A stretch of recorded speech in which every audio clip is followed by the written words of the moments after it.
Hi, everyone. My name is Lynn Mooney, and I'm co-owner of Women and Children First Bookstore in Chicago. Thank you for joining us this afternoon. We begin all of our virtual events the same way we began our in-store events, and that is with a land acknowledgement.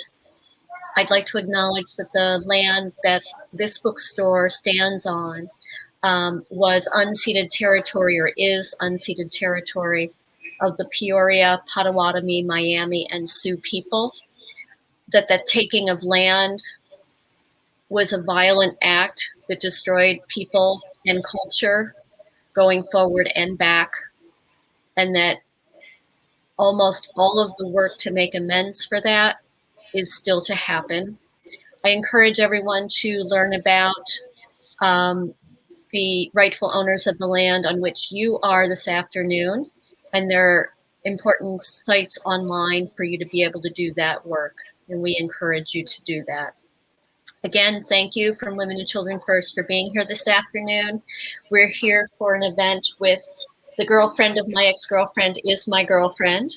Great title. But before we get there, I just want to do a shout out for one upcoming event we have. We will be hosting the author of The Queen's English, the LGBTQIA+ dictionary. That's coming up on Wednesday, June 30th, also at 4 o'clock, also on Crowdcast. So go to our website, womenandchildrenfirst.com. It's a great way to see what we have coming up. Follow us on social media, or occasionally visit our Crowdcast site. With no further ado, I will get ready to turn the camera over to our guest today. The Ex-Girlfriend of My Ex-Girlfriend is My Girlfriend is a book by advice columnist Maddy Court, a.k.a. Xena Worrier Princess, and illustrated by comics artist Kelsey Wroten. It's based on Court's viral zine of the same name, by and for queer women and people of marginalized genders, and includes questions about first loves, heartbreak, coming out, and queer friendship, all answered with the warmth and honesty of the big gay sister you wish you had. The answers offer an important reminder that loving ourselves takes patience, effort, and the support of our friends and communities. Maddy Court is a writer and gardener from Wisconsin. She has a pit bull named Lewis and a closet full of warm weather denim. Kelsey Wroten is an illustrator and comics artist living in Brooklyn, New York. In her downtime, she enjoys pop punk romance novels and hanging out with her ball python Jules. So take it away, Maddy and Kelsey. And thanks so much for being here today. Yeah, thanks for having us. Yeah, thank you so much for having us. I lived in Chicago for a year, and Women and Children First was my favorite bookstore. Thank you. Appreciate that. Yeah. Kelsey, I'm so happy to talk to you. I feel like we wrote a book together, and now we never get to talk. We just have these meetings. Yeah. I mean, yeah, I think I've all of my socializing skills have greatly suffered in the past year, but I'm going to do my best. I was just reading through the advice submissions to my newsletter that I write. Not to pitch something, I promise this is coming up, but a lot of questions about how to reconnect with people after 14 months.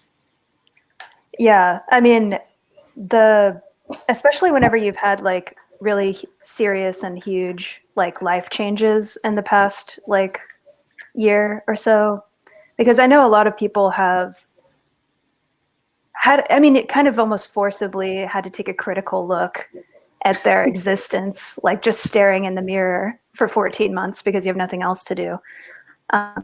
So I've talked to multiple people feeling like they've come out of it just a completely different person, which is kind of how I feel right now too. I'm feeling the surrealness of getting older, and my perception of time is speeding up, which is a little bit scary. I don't know if you feel like that. Yeah, I turned 30 during this. Actually, I went into the pandemic. I went into the pandemic 28, and I went in 28 and I came out 30. I lost like the last 2 years of my 20s, it feels like. And that's not true, but that's the way it feels because of the numbers. There's so much pressure on your 20s, but emotionally, I'm a little bit like, oh, my 20s, but logically, I'm like, someone can have those. Yeah, presumably we get better at things as we get older. That's what everyone says. I turned 30 in November. Yeah. So it will probably still be a little bit pandemic-y, but I'm also experiencing the freakiness of like not knowing if something happened in 2019 or in 2020. Yeah, I just feel there's this huge like sort of blank space of where you just did the same thing every day for like months, like exactly the same thing every day. That's kind of how I got through it, at least. Yeah, and now suddenly it's like it's that completely different, and now it's Pride Month, and we're expected to just be like social and go to these like huge Pride things. Did you go to Dyke March and NYC? Yeah. Oh yeah, I went yesterday. Like I had the full experience. It was like, what is that? So it means that I was supposed to meet up with someone there for the first time that was like a setup. Okay. And which everyone knew is like a setup for like, like let's see if there's vibes here or whatever. So I met up with her and she had brought a date to our date. And I was like, I'm happy with you. This is where we went from like zero, like I haven't talked to anybody romantically in like, I don't know, like a year. Not really.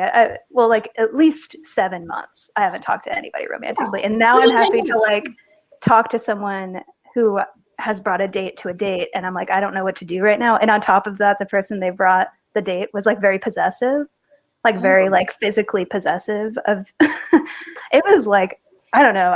I like got a copy of The Ethical Slut like that day.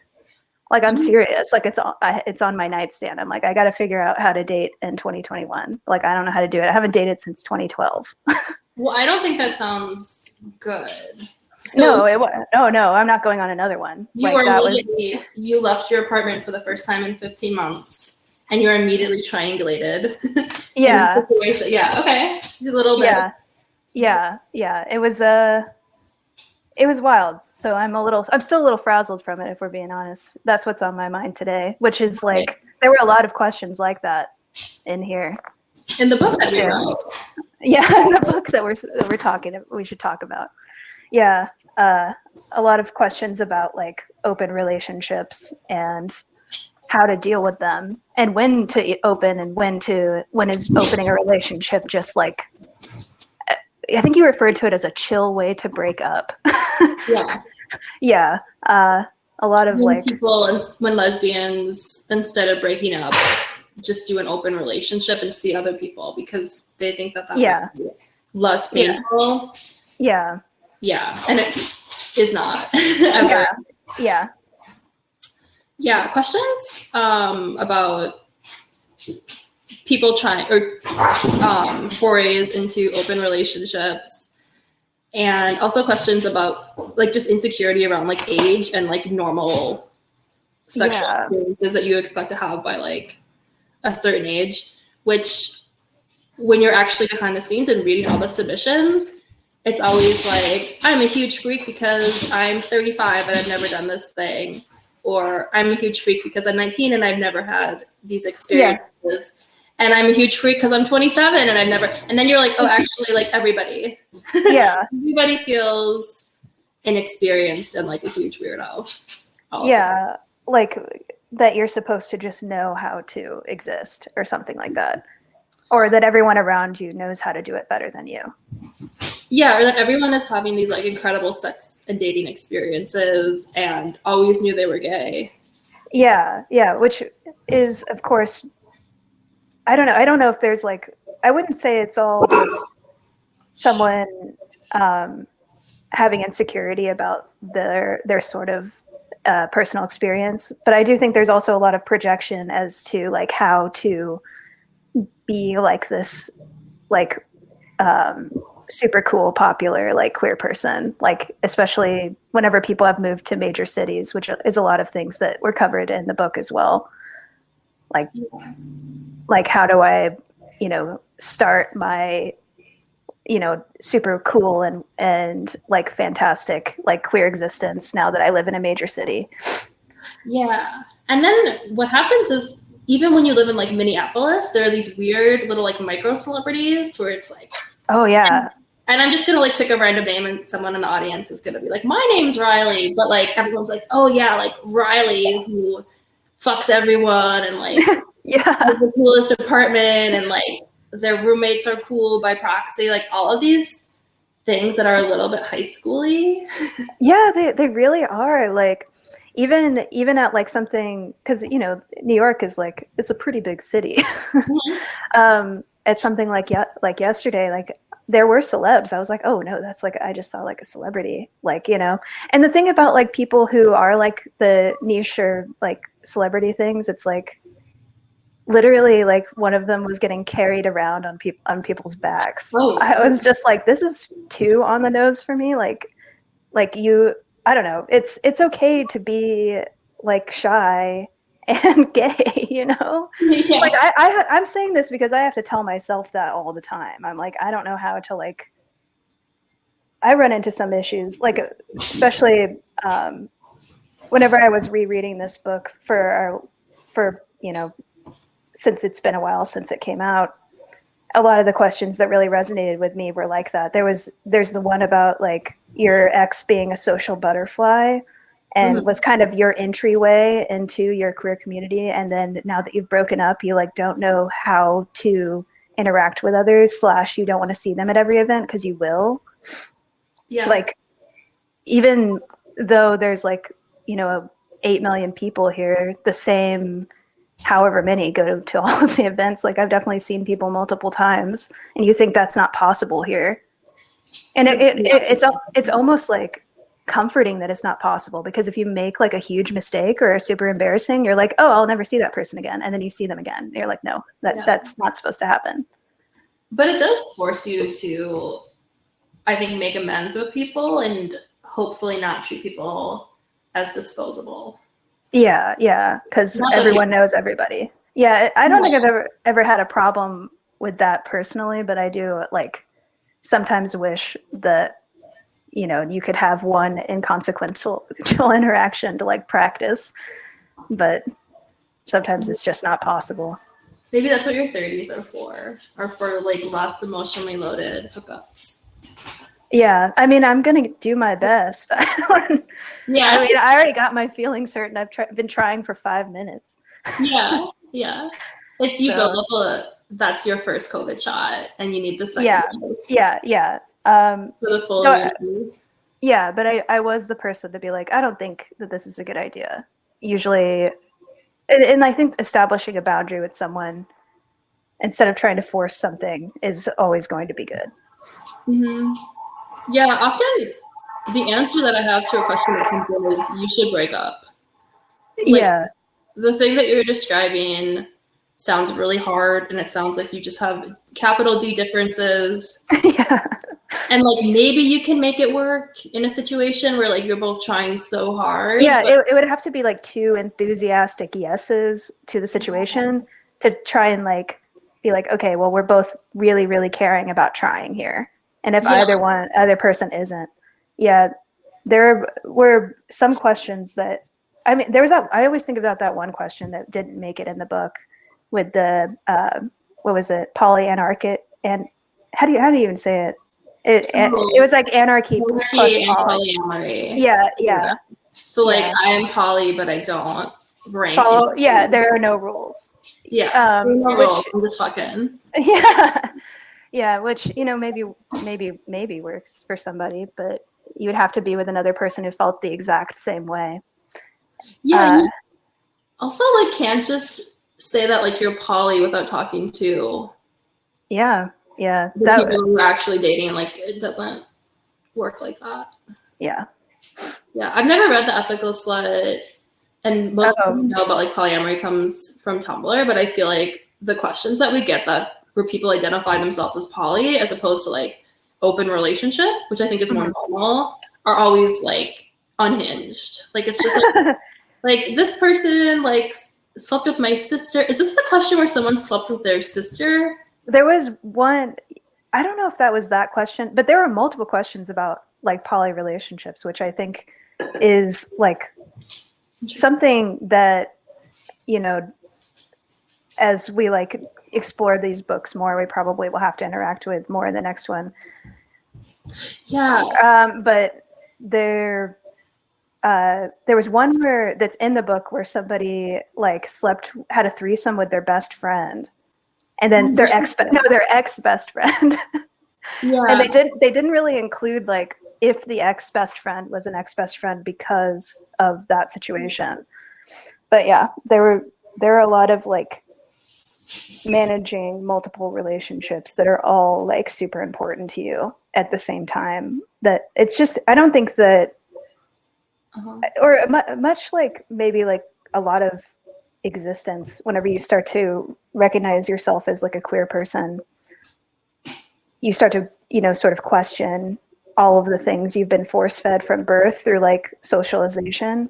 Mm-hmm. And one of those ends up being monogamous relationships and possession, like being possessive about other people until death do us part sort of stuff, which I think is ultimately really healthy and cool. But or like my learning failure if we don't get married. Yeah, exactly. And it isn't just like, oh, you can look at the time that you spent together and be like happy about it. Like the thing that, oh man, well, I think I lost my train of thought on that one. Questioning queerness is kind of questioning the way that yeah. And so like I think like sometimes the monogamy thing can be very like harmful, you know, and it's like good to kind of question it, but we also are all programmed to think this way. So you kind of have to do the work in some way before you just start exploring it, I guess. And a lot of people don't, and then you run into a lot of the questions that we had. Yeah, so it's these questions where someone is just committing crimes and then and then questions where people are like, we don't live in the same city anymore, we don't really like each other, what's our relationship?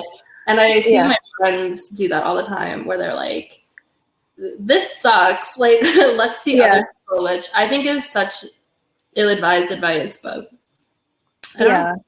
Maybe you're just taking a longer road to break up. Yeah, like trying all of if you're on the road, like, you know, taking all the pit stops before you get to the exit that just says, you know, let's break up. Yeah.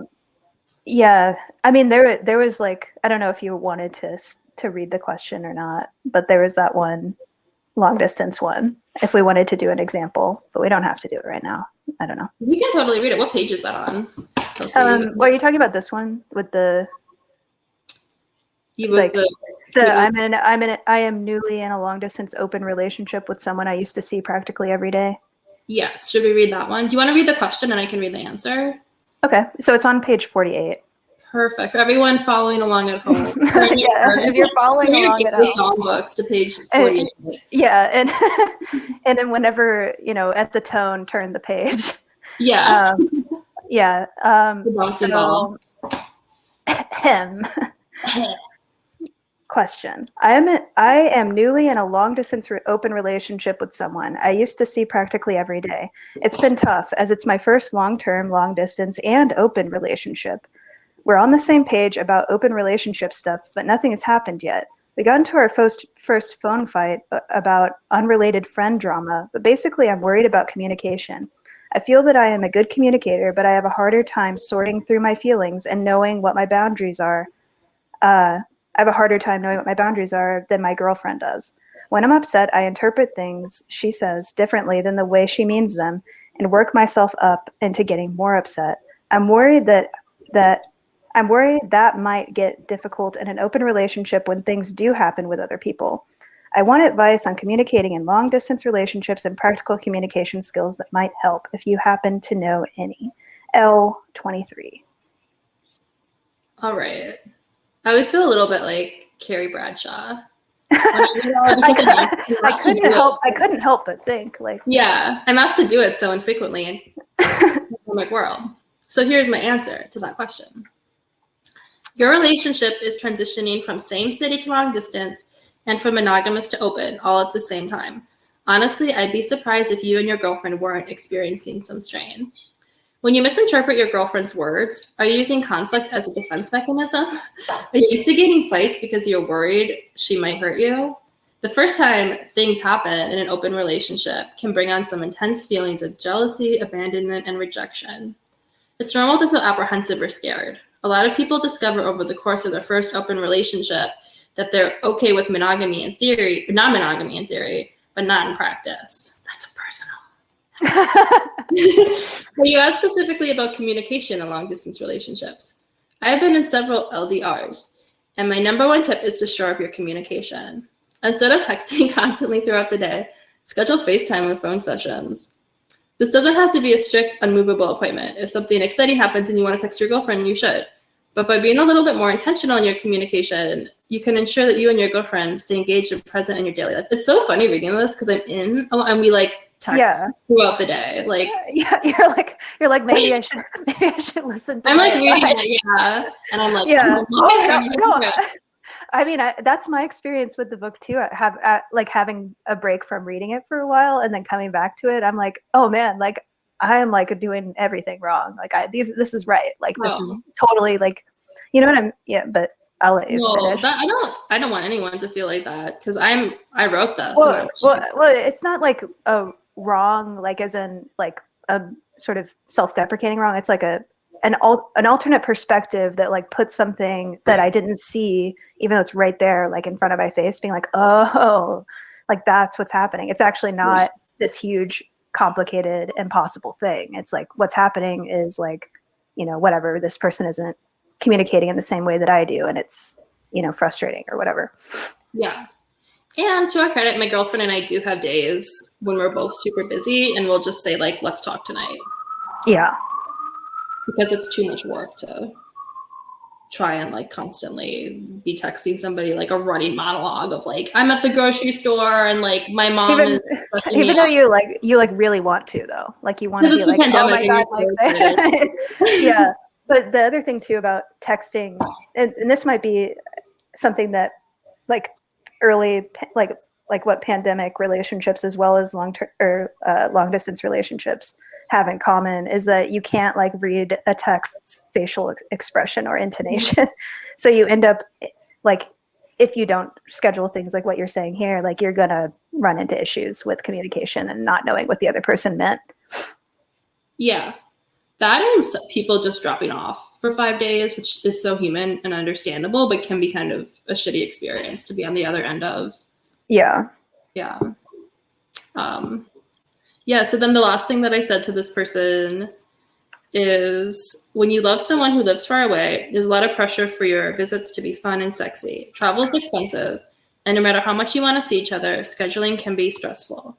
When you finally get to be together, the last thing either of you wants is to process or have a difficult conversation about your relationship.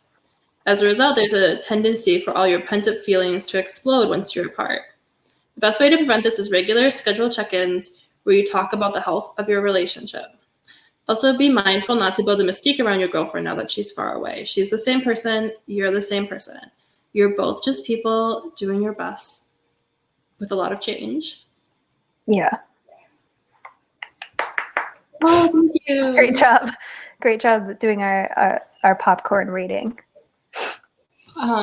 You illustrated this section so beautifully, actually. It has, I love the string, but then the page previous is like this sexy gay siren on the rocks. Oh yeah, that one's the one about the mixed messages. Like someone like some, I think she's like in Germany or something, like being like pretty, that one's really interesting. You know, it's about like the allure of an unattainable person who's not really interested, but is kind of, you know, just giving you enough to keep you, you know, like in love with them a little bit. The question begins, I am a gay girl at a small liberal arts school in Ohio. It sounds like Oberlin, if you ask me. Almost a year ago, I became involved with a friend of mine, but things eventually ended when she went abroad. We kept in touch, sometimes daily, sometimes sexually, while she was gone, but there was no explicit expectation that anything would resume when she would return, although that often felt that way.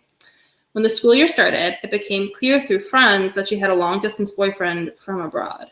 I was really disappointed and felt equally frustrated with her and myself for the lapse in communication. I started seeing a new girl and things got serious really quickly. This time, all my needs were completely met, especially in terms of sex and communication. She makes me so happy and I really care about her.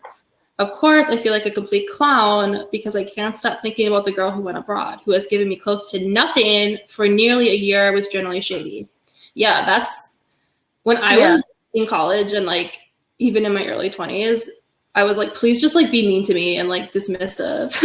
I know. I mean, I'm still there a little bit. That's like that one sticks out to me as one that, but and I think a lot of it has to do with, like I was maybe saying, like the allure of someone who's unattainable, but also because they're so like non-communicative and like to disappear and like maybe don't tell you all, like don't communicate, they just don't tell you everything that's going on.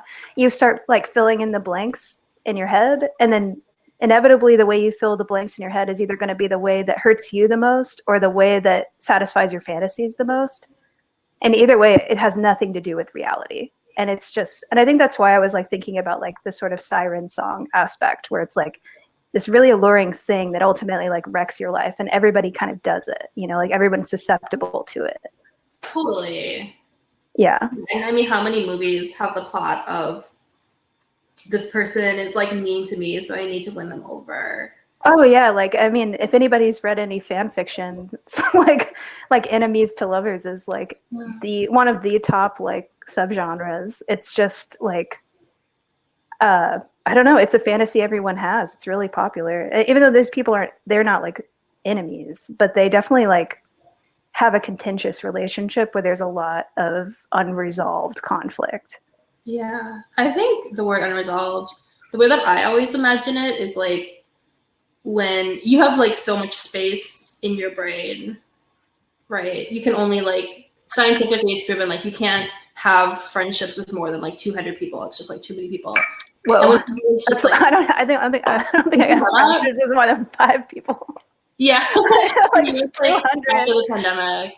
Yeah. But, so you have this like limited amount of like space and energy. And when someone is communicating directly and is either like, hey, I really like you, or hey, like, I don't see this going anywhere, but like, let's stay friends.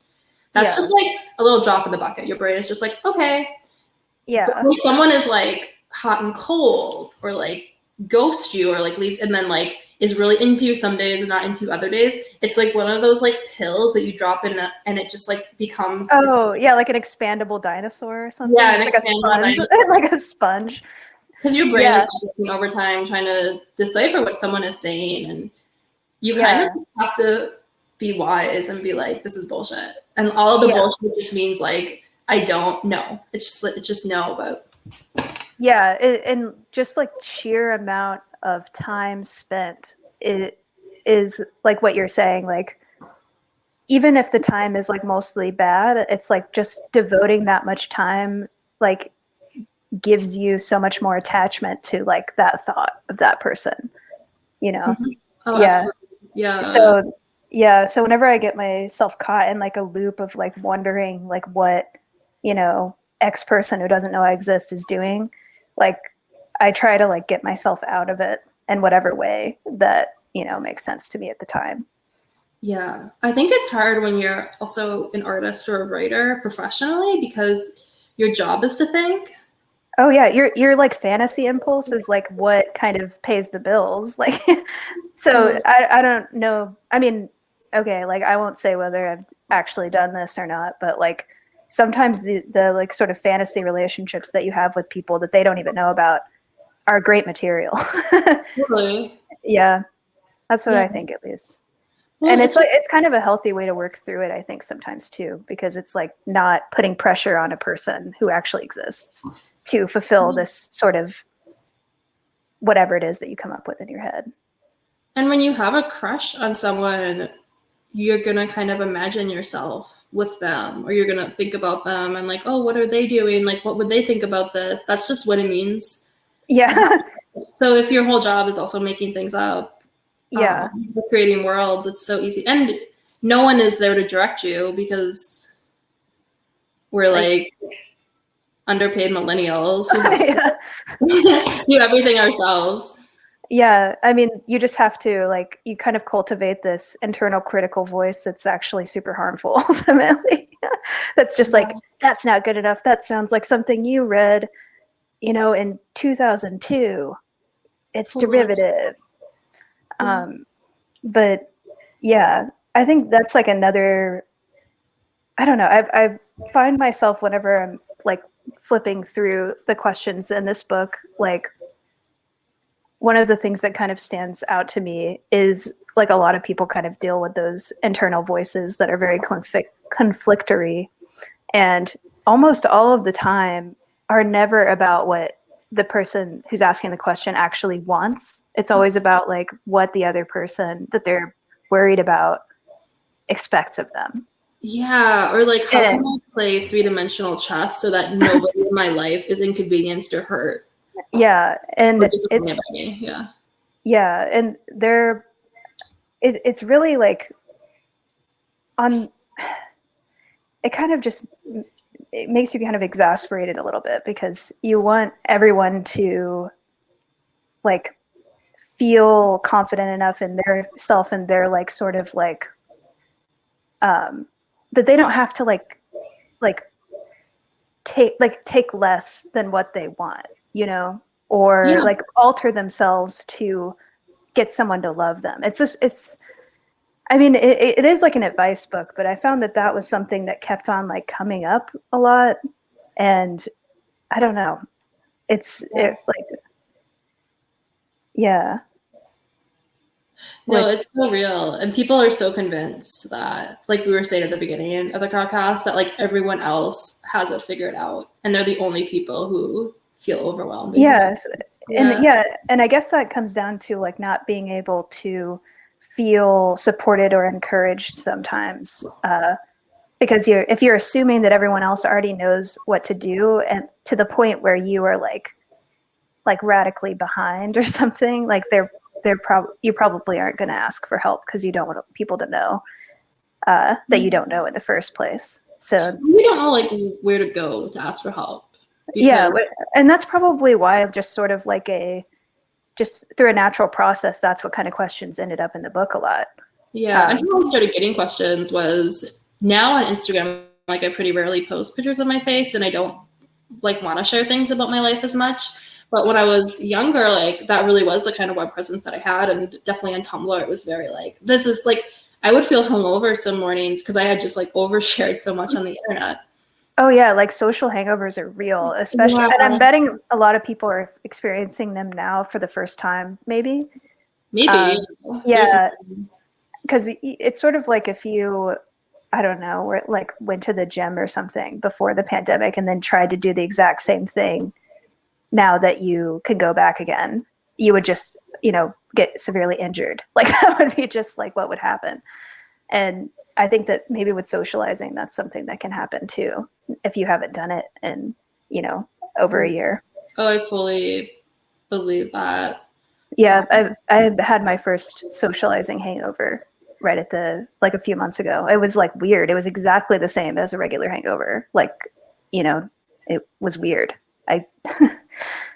Yeah. So speaking of the pandemic, because we finished this book exactly a year ago. So like right when the pandemic, I guess more than a year ago. So it was like right when the pandemic was new. And I remember asking our editor, like, oh, should we write another chapter or like address this? And she was like, there's literally like no way that we know what's going to happen enough that like it won't come off as dated. Yeah. But yeah. So we have a question in the chat, which I'm going to read because it's a really good question about the pandemic. And then if anybody else has a question that they want to ask, feel free to put it in the chat or in the question box. And Kelsey and I will probably not come to a conclusion, but we'll chat about it. Yeah. So the question is, have pandemic era questions been different from what you got before, and how? Yeah, definitely. It seems like a lot of people are breaking up or kind of rethinking things. And a lot of people are wondering how to blah, blah, blah. Yeah, just like how to kind of reconnect with friends. If we ever got to do a second volume of this book, if that ever happened, I'd be really curious. Yeah. What people Like, will send in. Yeah, like I wonder how many like I mean, in a way, it's like a very interesting like social artifact, like the book, Yeah. because these are all like right before the pandemic, and let's say we started sourcing questions again, like in the relatively near future, if there's a second volume, like that would be right after, it would be like almost exactly like bookended by this, set like extremely long period of time of like extreme difference. Yeah. Yeah, it'd be pretty crazy to do a second book right after Yeah. this. I think that sounds really, really interesting. And especially because all of them are, I mean, the questions are really about like relationships. Yeah. And Also, that was the thing that was the most strained during the last, yeah. I do remember at the very beginning of the pandemic, there were a lot of jokes that were like, everyone has become a lesbian because people were cooking and gardening and adopting dogs and like really being domestic. But I think that queer women often have relationships that are like kind of pandemic-y.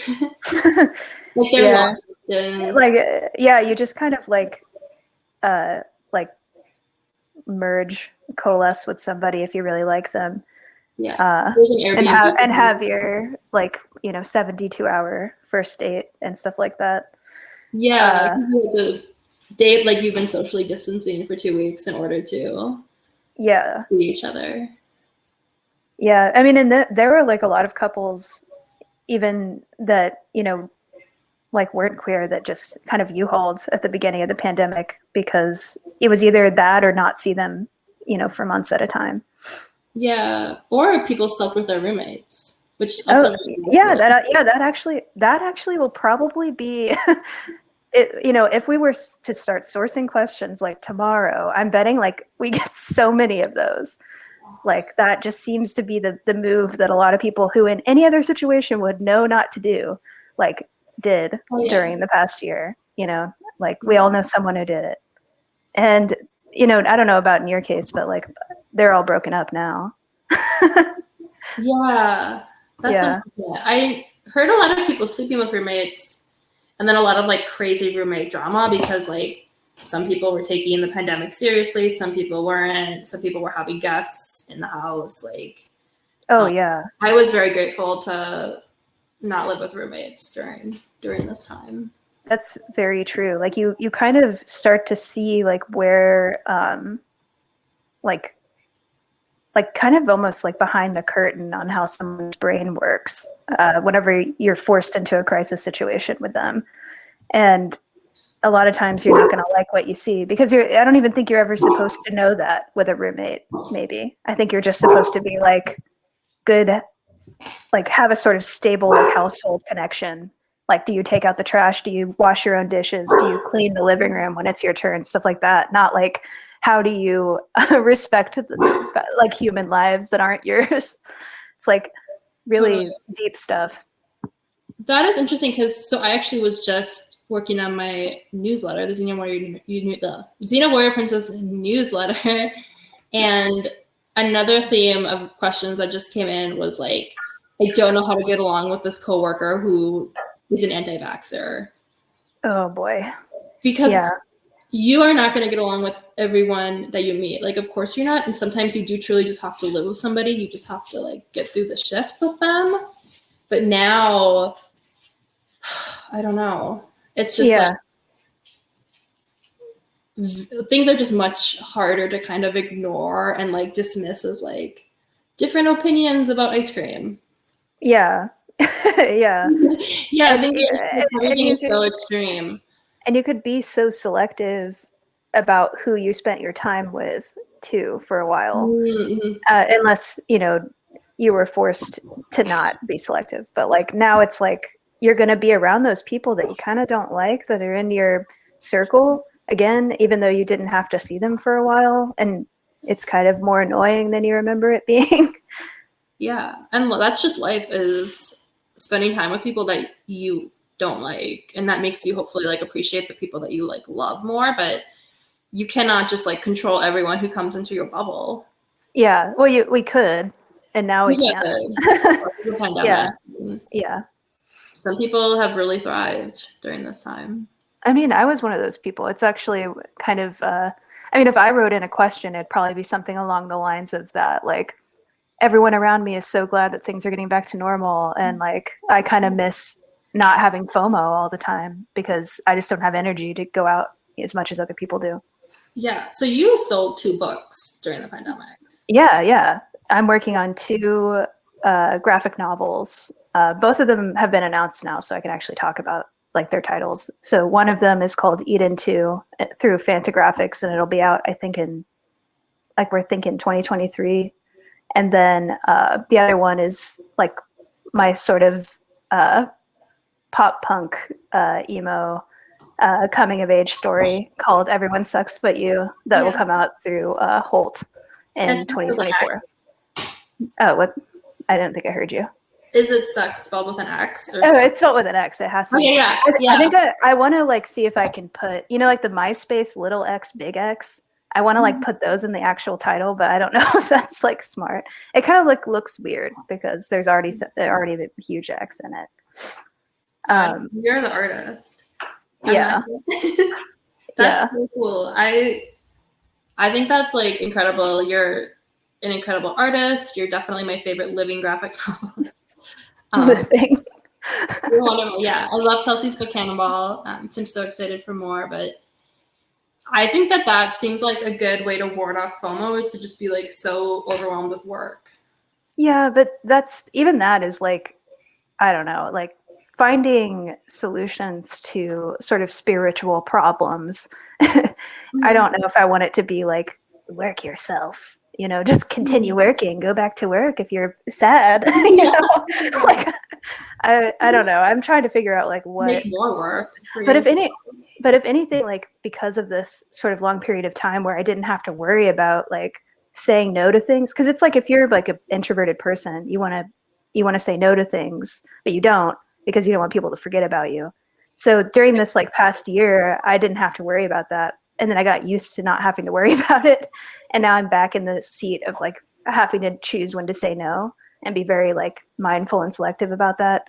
And I think I'm better at saying no than I was before, but like it doesn't feel good, especially because people are gung-ho now. I would say like of the meager like sort of pride events that I've attended, it was bigger than I've ever seen it, like Cubbyhole, which is like a famous lesbian bar here, had a line that, and I've like been by there like after a different pride, but it had a line that wrapped around the block and then kept going, and people were like standing, like I went and got like a cheeseburger. I know there's no way, there's no logical sense to it. There's no room for them in there, and they're gonna be in there with the same people they're in line with. I don't know. Anyway, so like I got a cheeseburger and just like watched the line. So I was sitting there like eating my cheeseburger or whatever, and like the line, maybe I was there for like an hour or something. The line moved like 1 inch. And people still stood in it. It's just, people are so ready, to go back out again, that even if there's not a capacity for, like physically, it's impossible for everyone in this line to be in this bar. People are still going to do it. It was wild. And there was another event that was like that too. And people who went to it a lot were like, this is the longest and most dedicated line I've ever seen. Like people wouldn't get out of line even. Whoa. Yeah. People are afraid if they go home, they won't be able to leave for another 15 months. Yeah, maybe. That could be it. That could be like what the sort of programming they're falling back on is. Yeah. And having that like lifestyle of going out and like, flirting and having fun like that is so part of that image of like what it means to be like a thriving queer person, Totally, yeah, like having fun and getting out there. Yeah, wow. It's cool to actually get these missives because I like don't observe pride. Yeah. And I totally could. Like it could be something that I made a point to do, and then every year it just doesn't seem. Well, for me, it's like I'm checking off a box of participation. Like I'm like, okay, I'm going to participate, and then because I don't really like, I don't go out all the time either during this month, but yeah, I just usually do one or two things. But I've ended up doing both of them in the past like 5 days, and I'm like ready to never do it again. Yeah. Yeah. No, that makes so much sense. Yeah, it's a weird year, and I keep expecting to feel normal, but I don't know when that's going to happen. Does anybody else have a question they want to put in the chat or in the question box? Yeah, I mean, we could do like another cue from the book too. That's. Do we have a short question to kind of wrap things up, and then? Yeah, I mean, I was thinking about doing the one that I kind of talked about a little bit. I'm in kind of a weird place in my life and unsure whether I should be settling into a life of normalcy or traveling the world. With Perfect. What page is that? It's that's actually the best way to talk about That's it. Page 96. That's by a person named Sponge. Yes, it is. Yes. So the question is, I'm kind of in a weird place in my life and unsure whether I should be settling into a life of normalcy or traveling the world. Do I stay with this girl I've been comfortable with for over a year now, parentheses, bed, death, and all, and retire to the hills with our cat and dog menagerie? Or do I totally break it off and start a new life in a new city and get interwoven into a queer poly family? It's so hard to tell if I'm missing out or just getting restless since I'm 25 and drastically behind. Yeah. Mm-hmm. And relationships and worldly experiences. It's so hard to tell whether my life totally sucks, and I would love an outsider's opinion. I don't want to have dyke FOMO, which is, I just mentioned, like this one is just like what we were just talking about. But all the same, I feel a sense of jealousy hearing about everyone else living life, and I feel quite small at times. Sponge, 25. Perfect. It's unfair. Yeah. This is my retort. It's unfair to compare your actual life and relationship to your dream polycule. It's also unfair to you and your girlfriend for you to stay in a relationship that you view as boring or second rate. When you say you feel jealous of everyone else's life, are you talking about people you know personally or internet people? Instagram is not the truth. Most people project a distorted, cherry-picked narrative of their lives and relationships. I personally have made gooey posts about relationships and partners I was not invested in at all. Also, some of the loneliest, brokest times in my life have been after I moved to a new city. Even in instances where I knew a few people going in and was actively trying to make new friends, it took me a long time to feel settled. It takes a long time to build a chosen family, especially if you're also looking for work and adjusting to a new place. Only you can determine whether or not your life totally sucks. You can honor your feelings of dissatisfaction and boredom, and even take action while also acknowledging that the grass will always seem gayer somewhere else. Yes. Oh, and we just got another question. I don't know how much time we have left.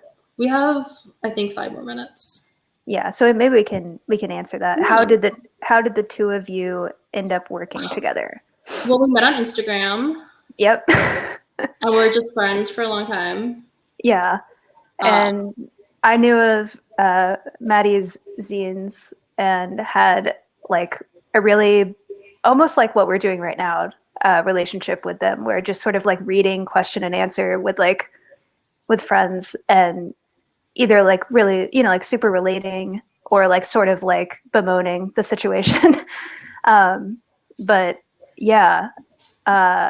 So whenever like I was kind of like talking with Chronicle about a possible future project, I knew that I wanted to work with Maddy on like kind of expanding the zines into a book.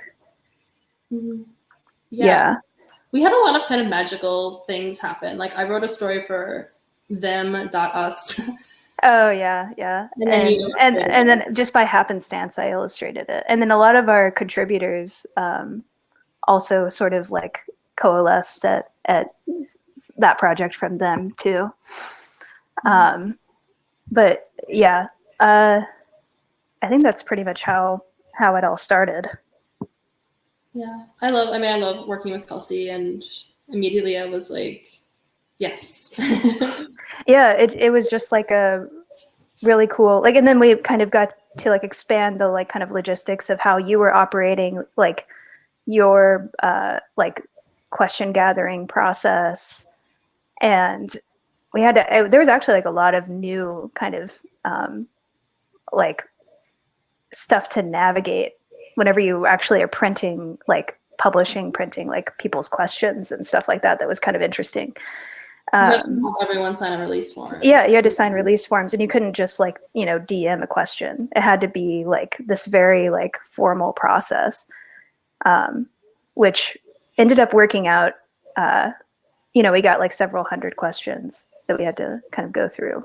Yeah, content-wise, definitely not as many questions about sexual assault or like abuse, and I think that's because submissions couldn't be anonymous. Yeah, that's one of the sort of logistic things. It's like if you're asking a vulnerable question, you don't necessarily want to put your like, because you had to put like your legal first and last name on this on this release waiver, which was kind of interesting. It's not something like that either of us really initially anticipated going in.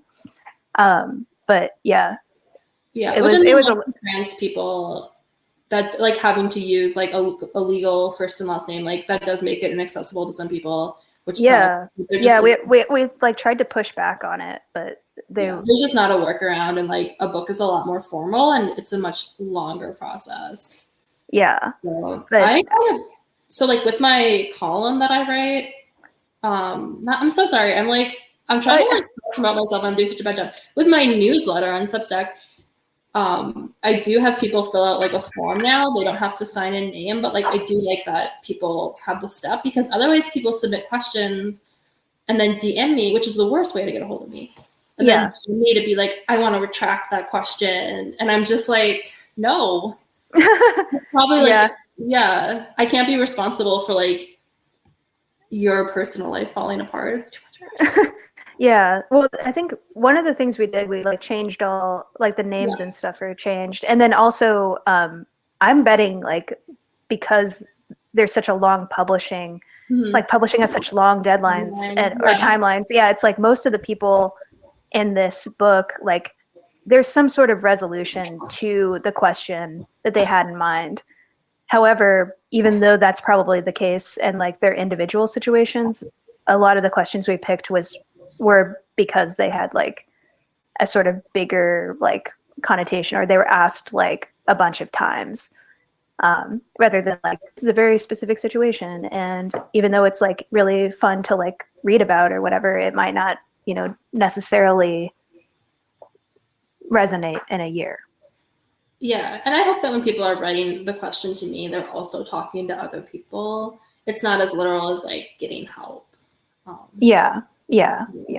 I do sometimes get people who email me questions, and then it's like, this is just between you and me, and I'm just like, no, like that is the rest that I'm not going to email you're a stranger about your problem. That's so a bizarre thing to do, but it happens to me. Probably you're kind of like existing in this weird place of like people being like super vulnerable with you, but then also knowing that like their question is going to be seen by a bunch of people who don't know them. You know, it's like it's still, I think in a post sort of social media world, it feels a lot less strange to do that.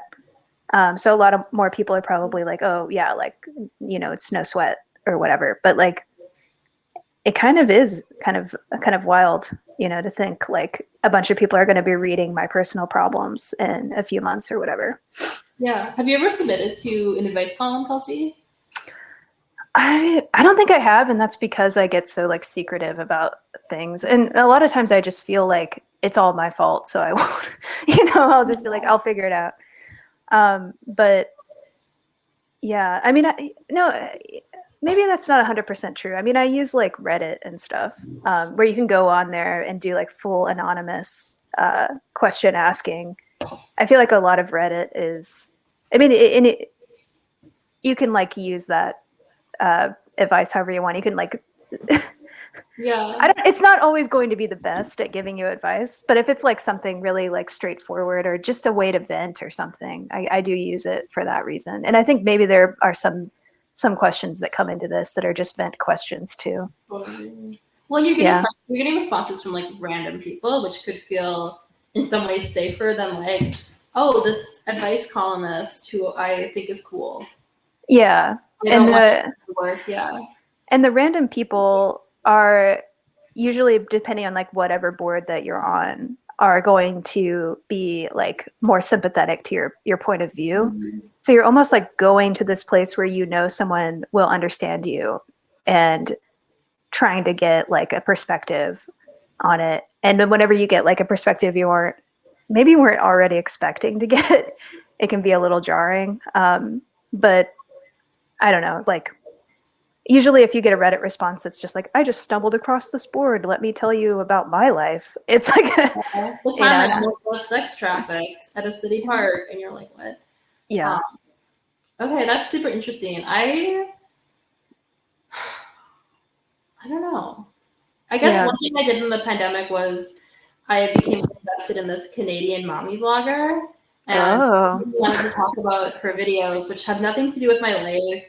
I think she's a little bit like reprehensible. I am not in a position to like judge other people's parenting. I don't have kids, but like I think she's a bad parent. But like in a Discord account to just like talk about this one micro celebrity, and maybe I'll like start participating. But I'm a little bit more of a lurker when it comes to online forums.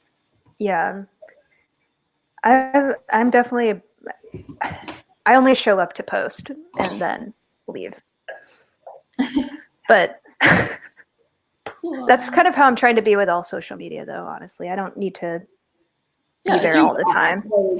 It's like people are like, oh, why don't you like post? And I'm just like, this is my like terrible, weird job. Like, it's not fun for me to. Yeah, it lost the fun component a long time ago. Oh, years ago, social media. Yeah. Instagram's like becoming more and more like a strip mall, like every day. That's what I think. I had this week where like every DM I got was completely unhinged and weird and made me feel like shit in a different way. Yeah. And I was just like, why am I on here? Yeah. Well, when I deleted the app off of everything. Like I don't have the app at all. But the way that you can like still engage with it, because it's like your job, is you can actually go into your browser tools on like Google Chrome or something and change the format of the website Instagram.com to be like a phone, so you can actually post, because Instagram is made to be difficult to use unless it's on a phone. So you just switch it to like phone mode, and then you can post from your browser, which is like you're less inclined to lay in bed and scroll if it's on a browser, because it's like on a computer, or at least I am. I'm less likely to do it. I can show you how to do that. Like I will be asking you how to I recommend it to anybody who has social media anxiety. I think it's really been helping me out a lot.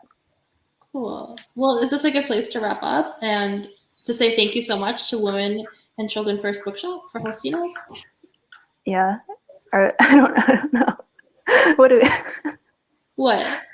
Oh, yeah, no, I'm like just sort of dittoing your salutation. I don't know what else to say. Yeah. We love being here, and thank you so much to everyone who's like come to an event or bought the book for a friend or ordered the book through a local library. That's so cool. Yeah, we love it. Yeah. And if you're like, I guess if you're interested in getting a copy, there's a very convenient button like right there. Yeah. That you can, which is fun to point to. Just be like, there it is. For independent feminist bookstores. Yeah. Yeah. Thank you so much, everybody. Yeah. Thank you. Yeah. Thanks, guys. Thanks.